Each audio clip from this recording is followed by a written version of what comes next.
Do you often get tired of using WhatsApp on your phone all the time? I mean, squinting your eyes to read a message or getting hand cramps from typing on that tiny keyboard while you're working. Today, I'm going to share another popular way to log into WhatsApp, WhatsApp Web. First, type in web.whatsapp.com in your browser on your computer or laptop to go to the official WhatsApp web page. A QR code will appear on your screen that you need to scan with your WhatsApp mobile app. Open WhatsApp on your phone and look for the Linked Devices option. You'll see Link a Device. Tap this option, then point your phone's back camera at the QR code to scan. Once it's connected, you can lower your phone and start using WhatsApp on your PC or laptop.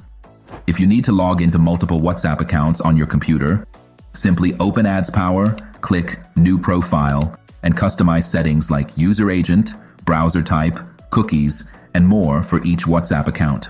Once created, you can easily manage multiple WhatsApp accounts on the Profiles page, eliminating the hassle of constantly switching browsers. If you found this video helpful, like and subscribe for more tips. See you next time.